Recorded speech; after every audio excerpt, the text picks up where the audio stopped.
So lately I read in the internet that if you're American, you sleep together with a gun, and also instead of a mattress, you have a pile of cash, right? Why? Because capitalism. Also, when I read about Germans, I heard that we don't drink water, we just drink beer every day, and our diet consists of sausages, bread, and basically that's everything you need. When I read in the internet about Japan, for example, I found out that every Japanese person cheats, and also every person you meet in Japan is way nicer than everyone in the rest of the world. So you're from there, so you must be like this. This kind of sentence I think everyone in their life has already encountered. Because you're from some specific nation, people will give you certain attributes. For example, I had a phone call with a Japanese person and they told me that every German just drinks soft drinks and they never drink water. And when I heard that I was like, maybe? And sometimes there can be even harsher stereotypes. For example, one person already tried to convince me in Japan that German people are thieves and that everyone wants to kind of steal or steal easier than Japanese people would do it. And you can see that often when you talk about these kind of things, you use words like Japanese or German or American. These kind of sentences are called stereotypes. And I think we all can agree on this. Every person at the end is kind of different, right? But even though everyone thinks that we're different, on the other hand, often stereotypes are used. Let's just look at the online discussions about Japan, for example. Japanese people are like this. Every Japanese person is nice, and every Japanese person is so polite and so nice. Or maybe you hear some other shocking things like, every Japanese person cheats. And you can see that stereotypes are used often in everyday conversations, and even I myself got into the trap of using stereotypes. I think that everybody in the world already got into some situation where they use stereotypes.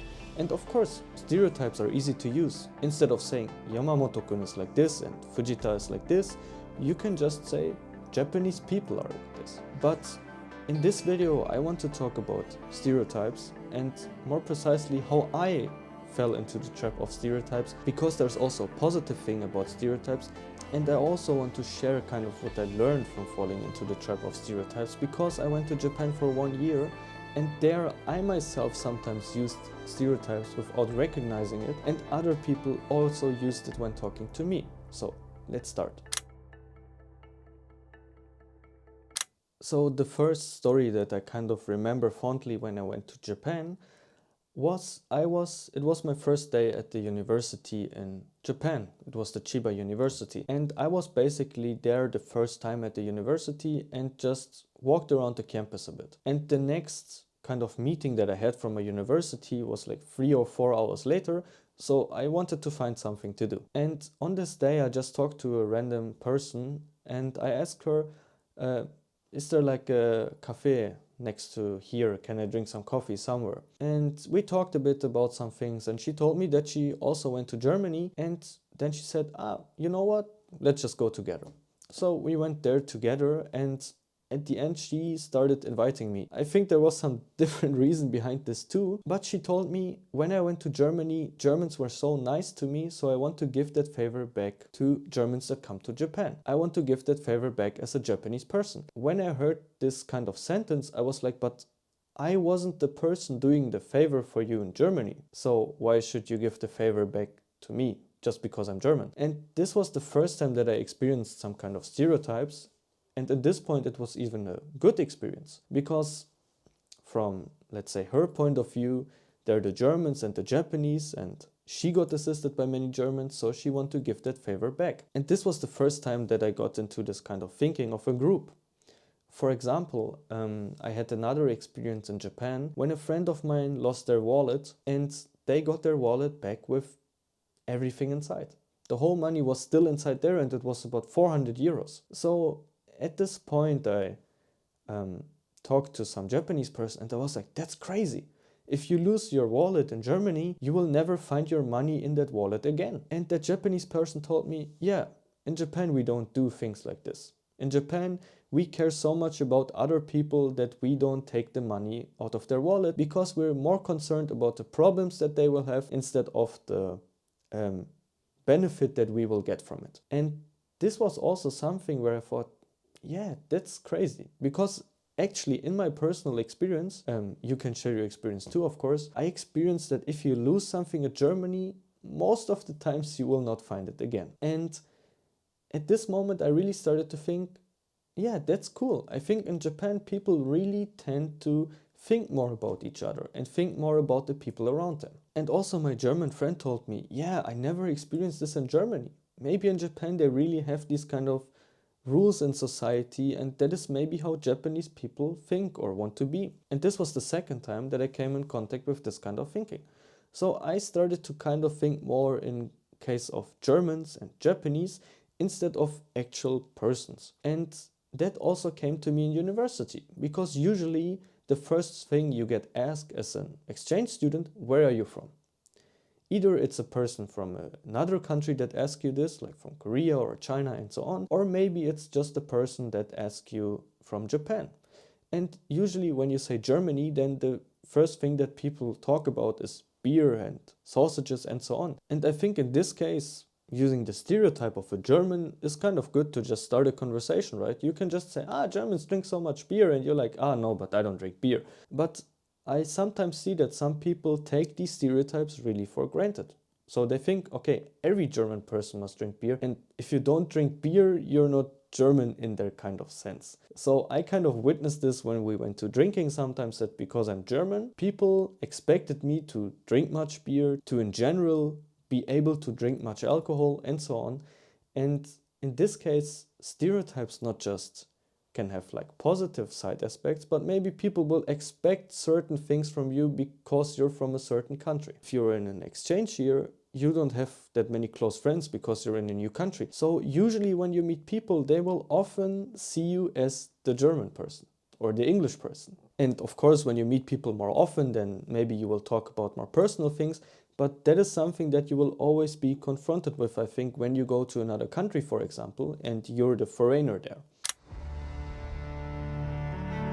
So I kept spending some time in Japan, and I was really trying to also understand the society. So I don't know, if you look at simple graphs, for example, you can see that Japan is a pretty secure country. And if you look at Germany, for example, you can see that more kind of thefts are done in Germany, or more kind of criminal things are done in Germany than in Japan, for example. So in this thing, you could say that Japanese are like this and German are like this. But the problem is that even though you have some difference, or even though you have some statistical difference, at the end, people can always be different. And that is something that I experienced when I went to an onsen in Japan, because this was the first really, really bad experience that I had in Japan.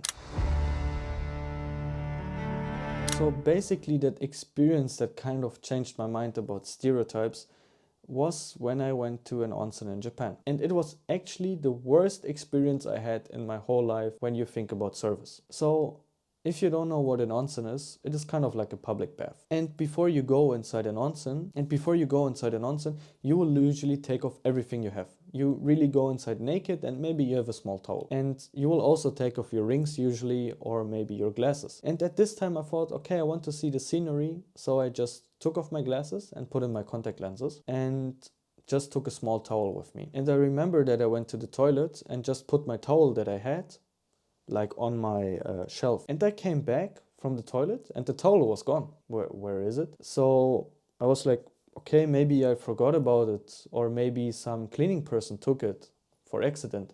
So I took my things, went to the reception, and I asked them, I told them, yeah, my towel is gone. And that person then told me in polite Japanese, like, yeah, we will look out for it. And I was like, yeah, can you maybe ask the cleaning person?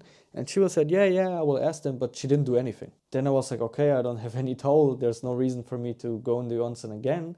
So I went home. And when I went home, as you remember in the story in the beginning, I still had my contact lenses. And I was like, wait, I forgot my glasses inside the room. And I called the person on the phone and I was like, yeah, I forgot my glasses. And I was talking really, really polite Japanese. I was like, yeah, I'm sorry, I forgot my glasses. Can you maybe take a look?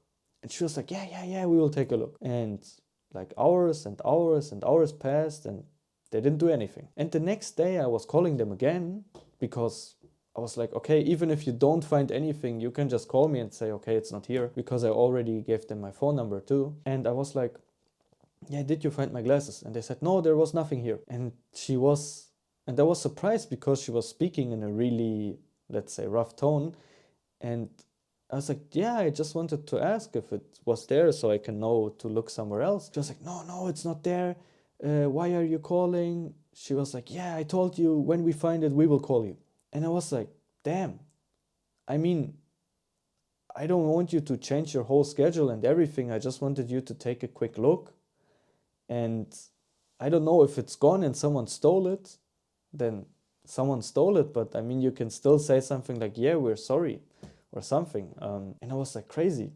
So first, my towel got stolen in an onsen. My glasses got stolen. Like, if you think about it, glasses are pretty unique for a person. Even if you steal it, you cannot do anything with it. And if you steal glasses from a person, in my case, for example, if I didn't have the contact lenses, my eyesight is so bad, I couldn't go anywhere. So, like, of course, I can go somewhere, but it's really hard for me to see clearly. And this can be also dangerous. And yeah, it was a kind of long story, but this was my kind of experience with service at that place and also with Japanese people, if you want to say it like this. And I was thinking, like, crazy. I mean, you see so many videos in the internet and you hear things like, yeah, Japanese are always so polite. Japanese will never steal something. If you lose something in a train, they will give it back to you, and so on, and so on, and so on. And at this moment, I was like, how could I be that stupid?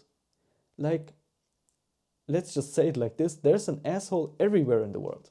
So it doesn't matter where you go, you will find people that will help you and people that will not help you. And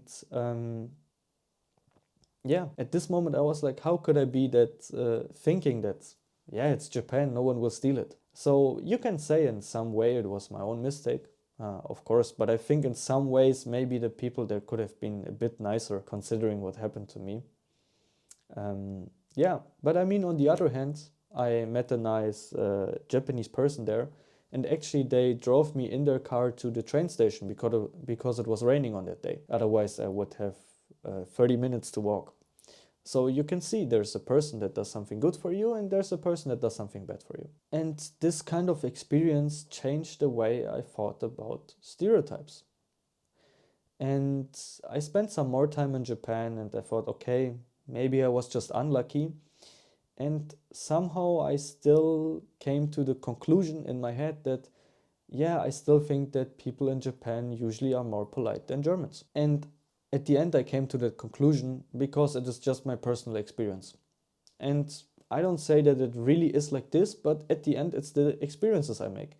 And if I look at the 1 year experiences I made in Germany and the 1 year experiences I made in Japan there were much more people that helped me out in certain situations. And I remember another experience I had with Stereotypes. If you want to watch the full story, you can click on this video here.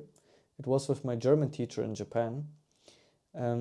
But basically the last experience that I had with Stereotypes was actually here in Germany when I came back. So I still think in general, if you also look at the numbers of the crime delicts in Germany and in Japan, you can say that if you lose something in a train, the chance that you find it is higher in Japan than in Germany. But even though there's those statistical chances, I lost my bag inside a train in Germany. And inside this bag, there was like really everything, every important thing I need. So there was my SD card for my camera, there were my SSD cards for all the YouTube stuff I have. So basically every of my video and every of my editing assets everything was on that SSD card. Also the microphones I use right now, and I lost it inside a train. And the day I lost it, I was like, no, it's gone. And in this time, I also thought about yeah, it's Germany. You will never find it. Like the chance that you will find it is really low. And also the person in the train station told me the chance that they will find us will be really low. So I was really devastated and I was like, yeah, I think it's gone. I think it's really gone. And you have to imagine, it was really everything was inside those SSD cards.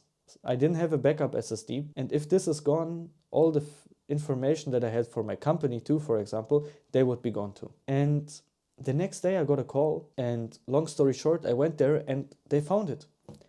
And I opened it and I was like, okay, if everything else is gone, I'm fine. I just want this one SSD card. And basically everything was inside. Those are actually things that you can sell for a pretty high price. So like a 4 terabyte SSD, you can sell it for a couple of 100 euros. And I was shocked that they actually found it. And not even a single thing was taken. And I asked him, where did they find it? And they said, yeah, it was inside a bus. And someone brought it to the bus driver and he brought it to here.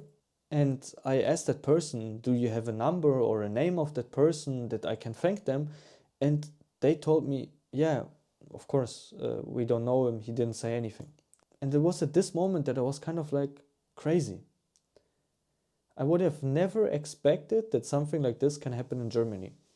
And that kind of gave me like the final click to really be careful when talking about stereotypes. Because at the end, it's the person that does something good to you and the person that does something bad to you. It was the person that decided to steal my glasses in the onsen and the person working there to not give a shit about it. And on the other hand, it was the other person that bought me a coffee because they wanted to return a favor.